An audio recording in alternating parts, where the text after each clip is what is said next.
Kia ora, Kiwi Kodja here, and I'm at St Andrew's Retirement Village with Des Mataga. Now, Des has written a book on Kent and Dillon, which we've done a series, not a series, but an episode on before.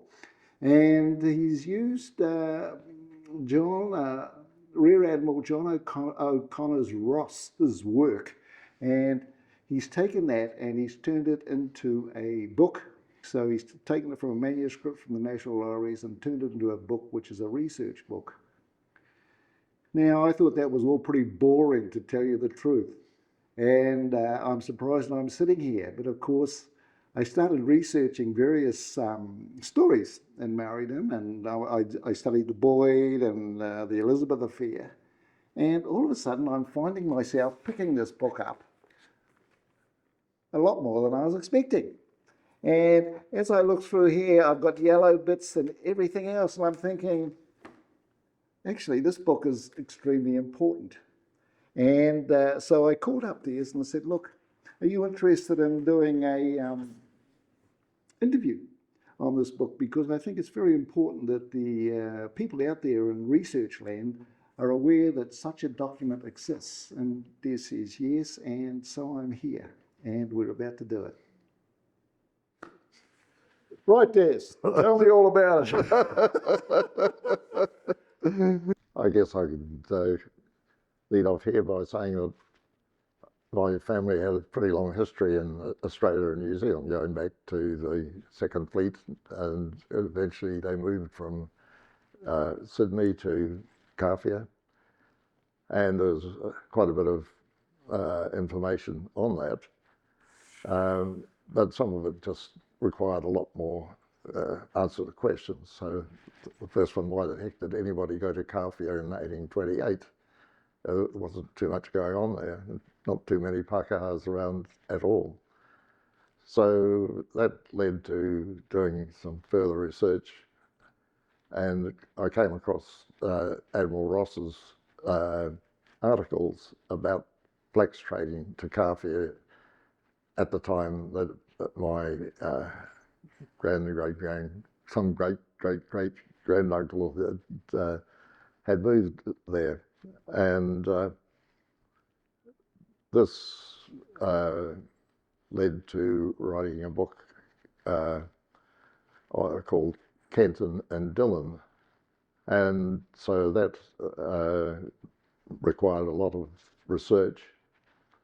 And in doing this research, I came across a book that was in manuscript form in the National Library, a typed manuscript, and it had been deposited there in 1980, and it just sat there. After we published Kent and Dillon, I realised that whereas I'd referenced that manuscript many times, nobody else had. And it occurred to me that it was worth having a look at this as to whether I could properly edit and format and publish that book. So I got in touch with the National Library. They had no objections. Get the consent of Admiral Ross's heirs, which I did, and they were very happy with that arrangement. And so getting it formatted, getting it indexed, getting it transferred into an editable script was quite a lengthy thing. But the book was published virtually in line with everything that Ross had written. The thing about this book by Admiral Ross, Rear-Admiral Ross, was that it had really reliable dates, and it made sequencing of events much easier than other sources. A lot of Maori tradition gave pretty good accounts of what had happened, but they are absolutely hopeless for dates. What dates does he cover? He covers in this book all the visits to New Zealand by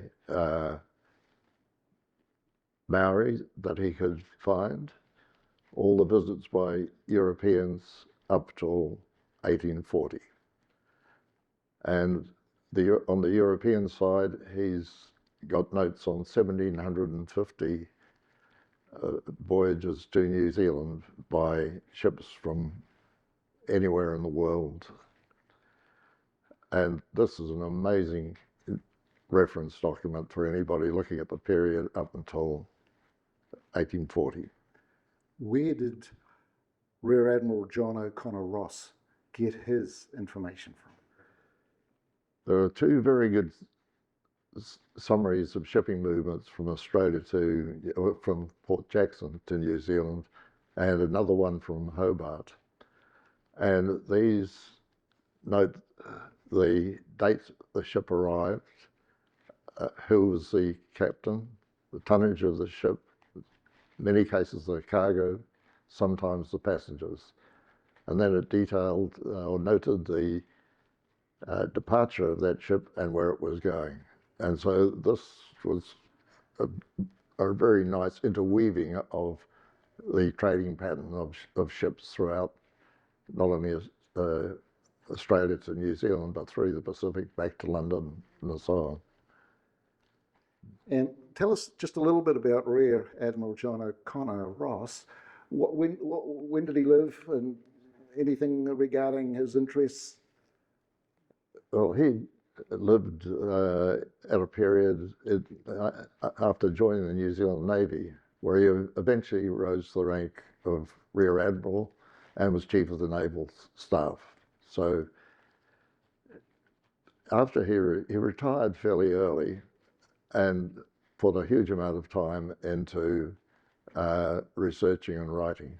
He had 3 published books before this volume that we printed, and he had done research on New Zealand naval matters wherever he was posted to in the world. So he'd served in Korea, he'd been posted to New York and what have you. And from New York, he did research into whaling ship movements from New England to New Zealand. And he left a lot of material behind him, including this manuscript. And his wife gifted all of the documents to the National Library. He concentrated on this period up until 1840, which was fortunate because it allowed a very deep picture, detailed picture to be put forward. And it's that depth of information that is so vital to this. The corollary to that is that you can take that book and put it in the context of a book like the Musket Wars and see what was happening on land and build up a real picture of the relationship between Maori and Pākehā through that period. And it's quite surprising what picture is painted there. The Musket Wars is a great book, but for instance, it doesn't show which areas were peaceful in so much as the ones that were in armed conflict. And on the west coast of the North Island, from 1833 through to 1940, there were no wars fought. And that allowed trade, intermarriage, all sorts of peaceful relationships to flourish there. Apart from that, even where there were hostilities, there were trading posts set up mainly from Sydney merchants, and these were set up to operate under Maori customary conditions. For instance, if a trader wanted to set up a trade in a certain harbour with a certain hapu. The agreement was reached that he would be able to set up trade there. He would have the benefits of his trading operations.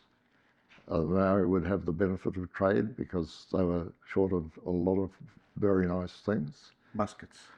And the other thing there is that this is confirmed by marriage of the trader to a senior Maori chieftainess.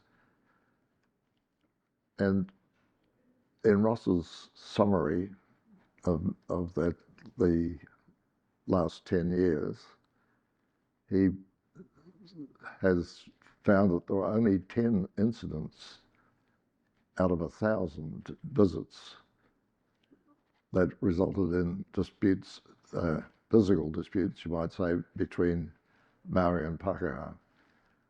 Whereas prior to 1820, every ship that went into a strange harbour had to have the boarding nets there, crew fully armed and on 24-hour watch to ensure that they would not get attacked.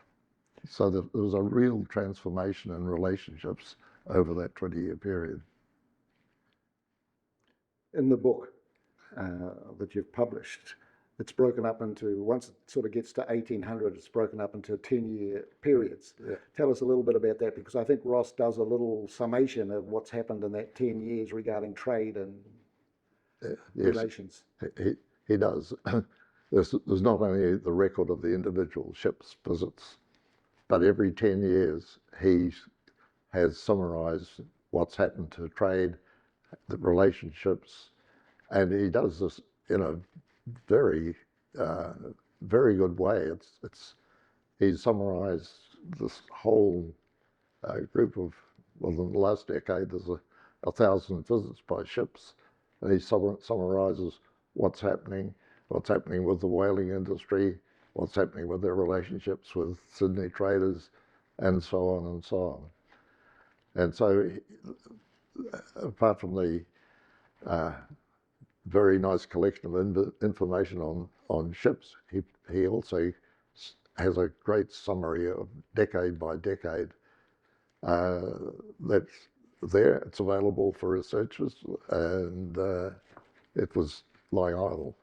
Does that make up the, by the way, this is the book that we're talking about. Right. It's rather moth-eaten because it's my copy, and I've got a lot more use out of it than I thought I was going to get, but we'll talk about that later. But you also put out a slimmer version. Yeah. Tell me what the difference basically between these two is. The big book has got everything that Ross wrote, with the addition of the indexes for both ships and for skippers or other owners.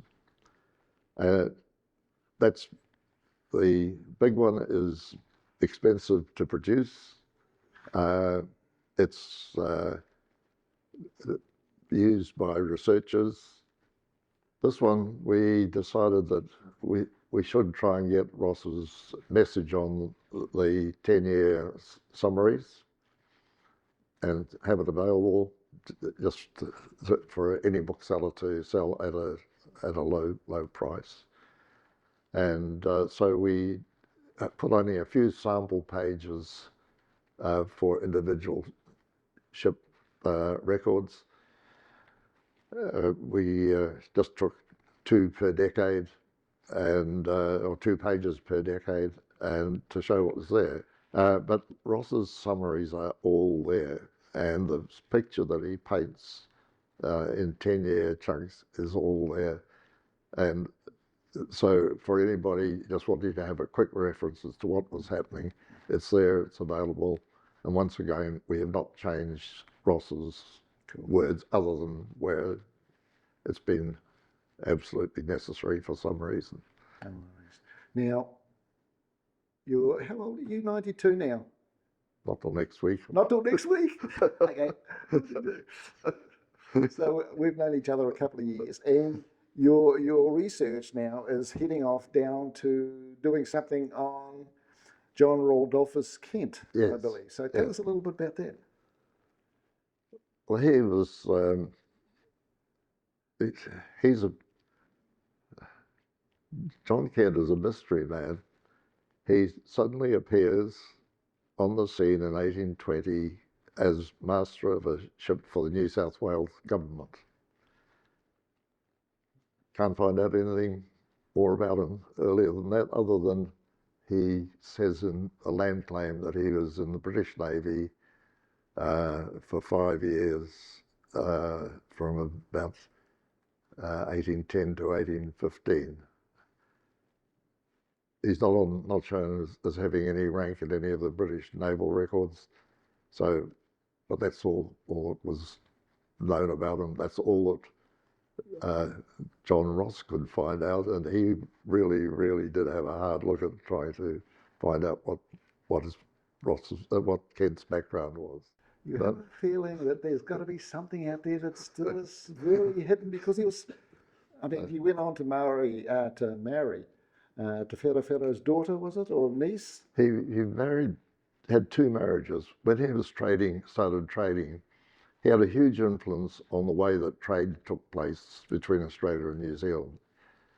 And he made the very sensible conclusion, there's no point in sending a ship and then waiting for people to cut the trees down, what have you, and load it. The idea is you put a trading post there, the trader lays in a stock of exports, the ship comes in, loads it up and goes back to Australia. It saves a huge amount of shipping costs. And he set up that. But his first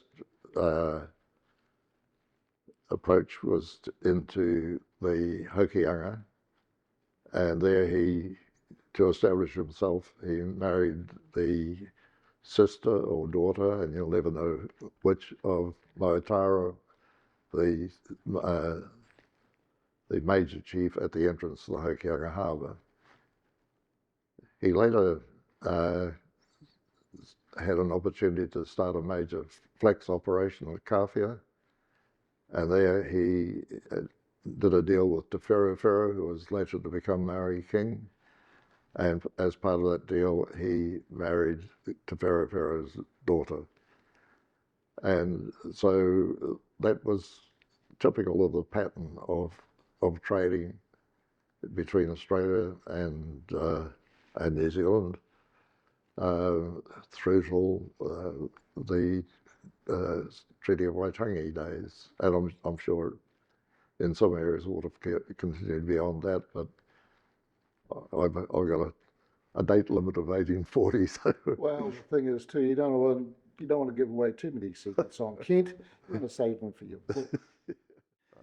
Now, in the Elizabeth affair, which I still have to finish the last episode, the main manuscript I used was from Dr. Robert McNabb, who's very good. His research stuff is excellent. He normally has excellent dates and various other things. And one of the issues was when the Elizabeth came back after the massacre down at Akaroa, back to Kapiti, the Dragon, which was already there with Captain Briggs on, and he'd been getting the flax. But when Stuart and the Elizabeth came back, of course, they got priority. And in McNabb's account, he states that the 2 ships left to go, one to Hobart and one to Sydney, pretty much at the same time. And I thought, well, why would the Dragon hang around for another 6 weeks if they weren't getting any flax? And when you check out the book, and when you check out the newspapers, you find he didn't wait around. He actually left probably within a week of the Elizabeth coming back. So it's just those little things that allow you to nail the dates down, that this book, well, you've got to have it. If you want to be accurate and you want to make some clarity on things, how do people get hold of this book?